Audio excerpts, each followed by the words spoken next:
Hello everyone, welcome to Education Wiz.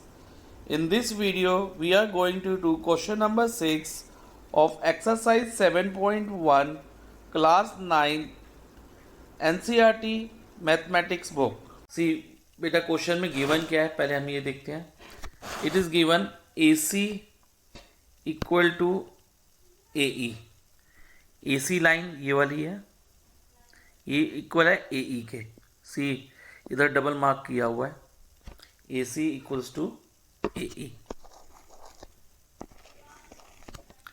AC equals to AE and AB equal to AD. AC equals to AE and AB equals to AD. ये given में भी लिख दिया मैंने. Now angle BAD. Angle BAD कौन सा बेटा? It is this one. BAD इतना. Okay, it is this much. ये वाला नहीं है, छोटा पोर्शन, बीच वाला पोर्शन इसमें नहीं आ रहा. And angle equal to angle EAC. It is this much. EAC. Okay, तो ये हमें गिवन है. See what we are required to prove. हमें प्रूव करना है show that BC equals to DE. BC is this line segment and DE is this one. Okay, so हमें BC equal to DE लाना होगा. अब अगर हमें BC इक्वल्स टू DE लाना है तो हमें ये देखना होगा कि BC कौन से ट्रायंगल का पार्ट है और DE कौन से ट्रायंगल का पार्ट है. सी BC is a part of triangle ABC. ध्यान से देखे तो बेटा इसको मैं हाईलाइट कर लेता हूँ. ट्रायंगल ABC को देखो, जब मैं हाईलाइट कर रहा हूँ, इट इज जो मेरा ये हाईलाइटर है यहाँ से पास हो रहा है BC से. सो BC is a part of triangle ABC and DE is a part of triangle ADE. ADE का पार्ट है. देखो बेटा, ADE का पार्ट है. तो अगर मैं ये रेड वाले ट्रायंगल को येलो वाले ट्रायंगल के कॉन्ग्रुएंट कर देता हूँ तो मुझे CPCT से BC इक्वल्स टू DE मिल जाएगा, है कि नहीं. सो इस ऐसा करने के लिए हमें 3 पार्ट्स चाहिए कॉन्ग्रुएंट करने के लिए. कौन कौन से 3 पार्ट्स होंगे, लेट्स सी. तो ट्रायंगल तो हमें पता चल गया कौन से लेने. Triangle ABC and triangle ADE. That mean triangle ABC in which BC is coming. BC आ रहा है जिसमें congruent to triangle ADE. ADE के congruent करना है. in which we have having DE.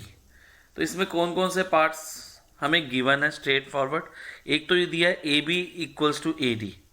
Line segment AB जो है किसके इक्वल है? AD के इक्वल है. सी ये सिंगल मार्किंग है ना यहाँ पर.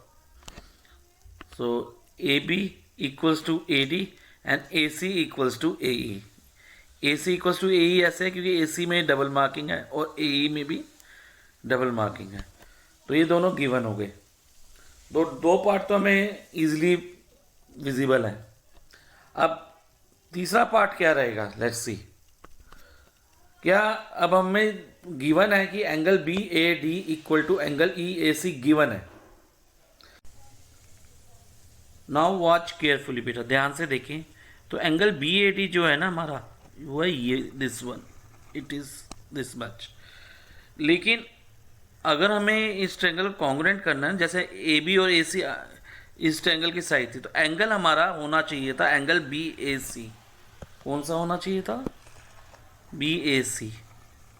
तो यानी कि हमें इतना एंगल कम पड़ रहा है, तो BAD भी हमें एंगल DAC ऐड करना होगा.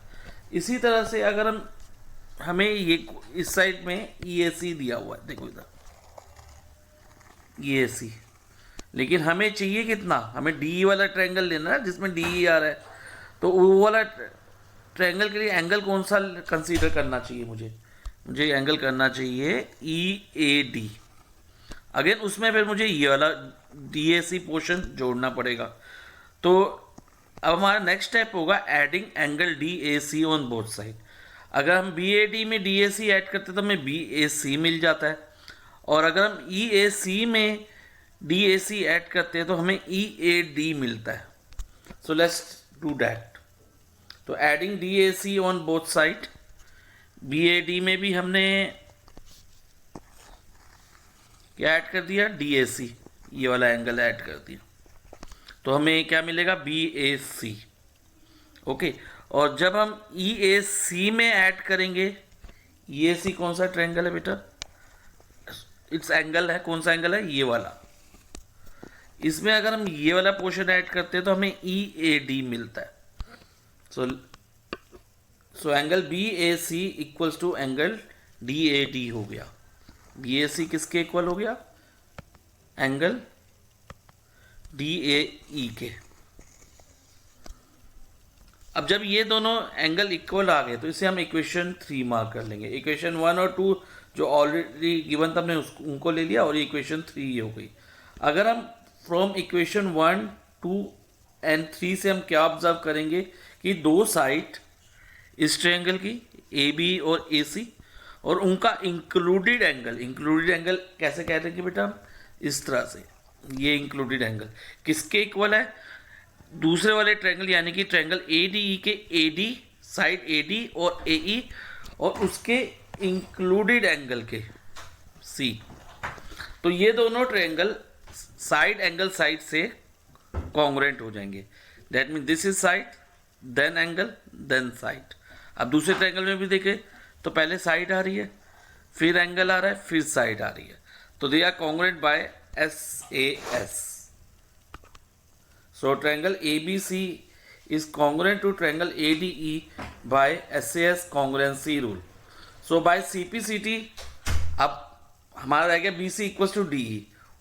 वो जब कोई दो ट्रायंगल कॉन्ग्रुएंट हो जाते हैं तो उनके कॉरस्पॉन्डिंग पार्ट्स क्या होते हैं, इक्वल होते हैं. तो BC कौन से ट्रायंगल का पार्ट है, ABC का, और DE DE का पार्ट है, और ये दोनों ट्रायंगल कॉन्ग्रुएंट हो गए तो that mean BC equals to DE by CPCT आ जाएगा. एंड CPCT की फुल फॉर्म होती है corresponding parts of congruent triangle.